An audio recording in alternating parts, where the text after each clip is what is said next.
Today I'm making some sort of abstract something, clay soap.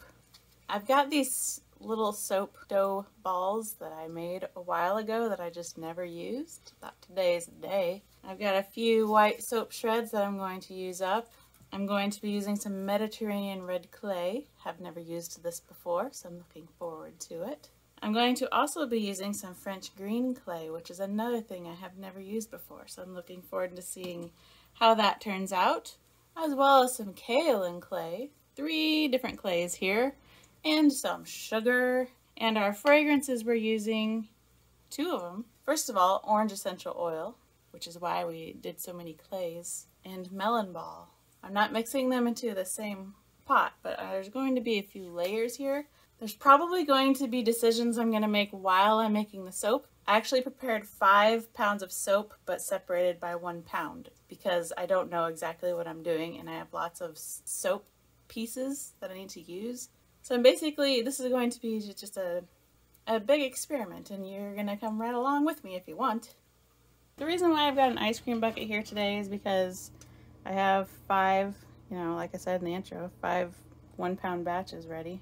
And the only real reason for all these batches is because I'm just kind of creating a soap as I go. First, I'm going to add the orange essential oil along with some French green clay and kaolin clay and powdered sugar. I'm actually curious if this green clay stays green. All right, we'll go ahead and add our lye water. This orange essential oil is nice and slow moving. I got a lot of bubbles in my soap batter because you know how much I like to do that. I just realized I'm not wearing my gloves. Hold on. Well, I want to see how full 1 pound does on this mold. So I'm going to go ahead and pour it in, just see where it goes. Remember those nice little red soap dough balls I made? Well, I covered them in activated charcoal like I like to do. And we are going to gently put these in here.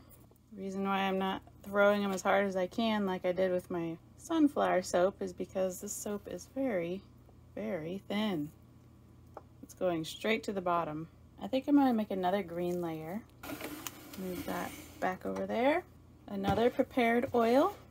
Pour in the exact same thing we poured in earlier. Our orange essential oil, French green clay, kaolin clay, powdered sugar, and our lye water. This is looking kind of set up here. That's good. Because I sprayed the batter right there with rubbing alcohol, it's got like a skin on it. So I'm going to sprinkle this with some wet batter, but maybe it at least won't sink too far. All right, that's all of those. Now I don't want my batter to push those, so I'm going to try to pour this as slowly as possible.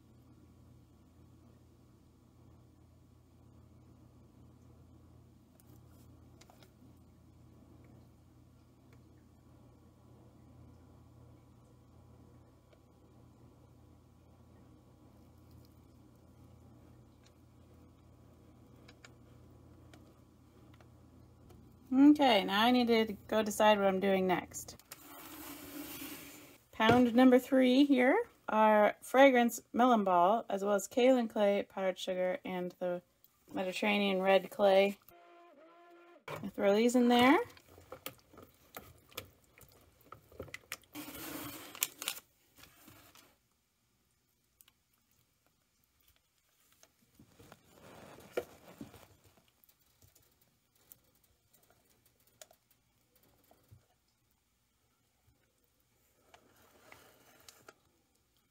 Pound number 4, same exact thing as before, even the same little cups.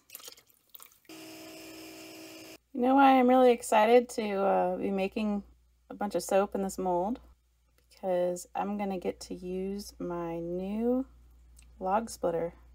Now, here's something I didn't mention in the intro. I have shreds that were made from the same exact batch of soap that those soap dough balls were made out of. And I covered these in activated charcoal as well. Okay, once again, move this off to the side. Our 5th pound of soap.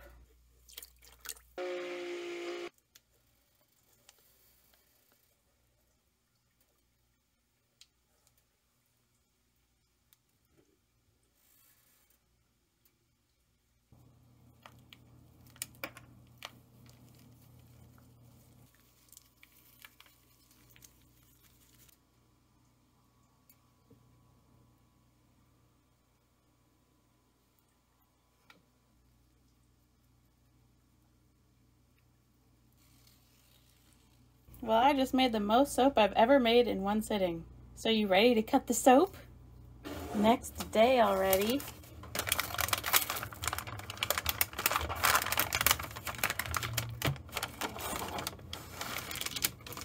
Here we go. Now,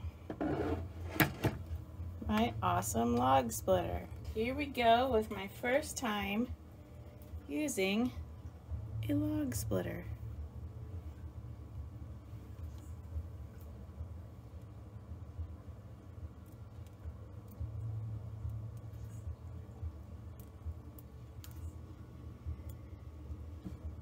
We made it.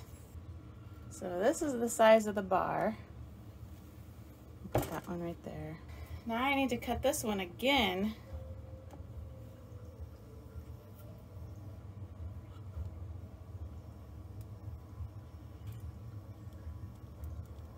This is so cool. So I'm gonna have a load of samples on this one, aren't I? Wow, check that out. That's really neat.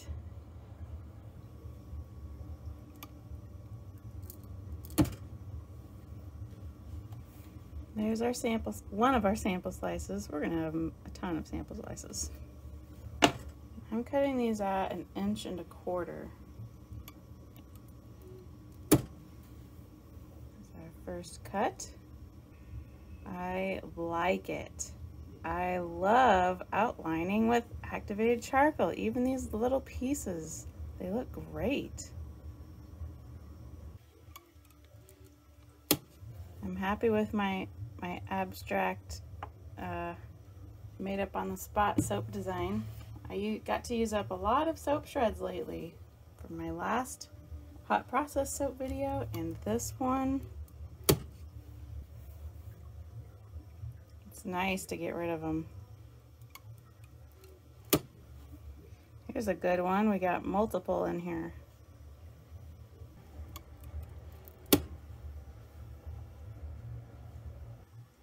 Here's our second loaf. So we are getting 9 bars out of each of these.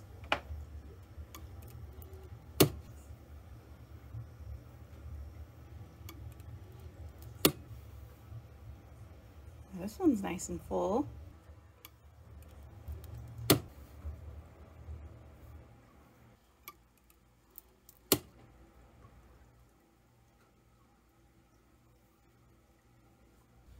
I am really happy with how these, I don't know what you'd call it. It smells so good.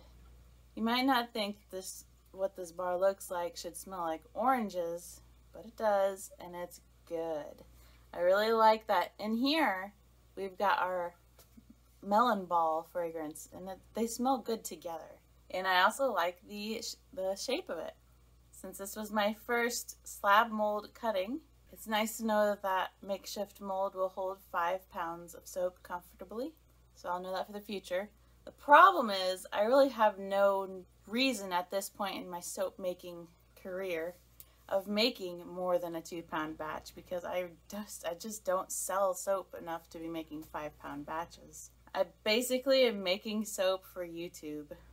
Once in a great while, I'll get that benefit of somebody buying a few bars, which is so nice. Maybe in the future, when I actually am selling soap regularly and I actually have a customer base, then I will be able to make larger batches. But at this point, this is probably the largest batch I'll make in a while. If you look really closely, you can actually see the 2 different layers. I suppose because temperatures, and this top one you can really see it because the activated charcoal kind of got mixed in with that top layer, but down here you can see the 2 different layers. Thank you for watching and coming along with me on this wonderful, exciting journey of 5 pounds of soap and side stamp. See ya.